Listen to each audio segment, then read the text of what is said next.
Nataka niseme kwamba sisi hatuna vita na mtu yeyote. Adui wetu kama vijana wa bunge ni wale wafisadi, ni wale watu wanaopeana ahadi za uongo. Sisi tunataka ukipeana ahadi, peana ahadi ambayo unajua utaitimiza. Ulituambia hapa tunatuletea maji karibu na mlango. Jamani ndugu zangu, mkiangalia hata nyinyi mnatembeanga huko nyumbani, mmeshaona maji kwa mlango? Wamama zetu bado wanahangaika kwenda kutafuta maji. Lakini wewe uko unajiita wewe ni governor wa wananchi wa Kakamega. Unajipiga kifua ukisema wewe ndio unafaa Kakamega. So kupitia hiyo machozi na uchungu mama zetu wanapitia wakitafuta maji, hata sisi tunaamua. Kwanza hii town ya Mumias, before nimalize, kuna hii kampuni hapa juu ya maji. Nataka muongee na hiyo kampuni. Tumechoka nayo.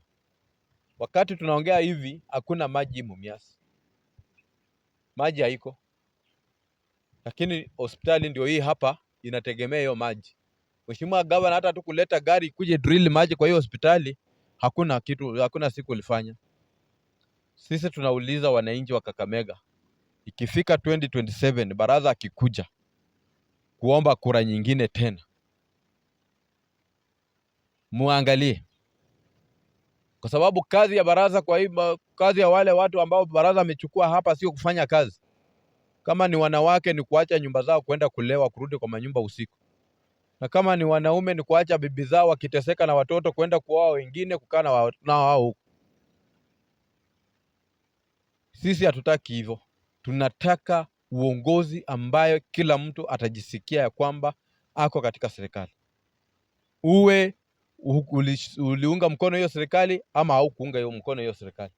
Lakini sisi tunataka maendeleo.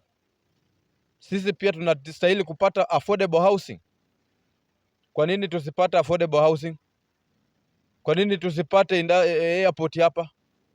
Tunauliza serikali ya Kakamega County ya kwamba mjue after Kakamega town nyingine kubwa ni hapa Mumias. Na tunaomba haki ya Mumias na heshima ya Mumias ikue.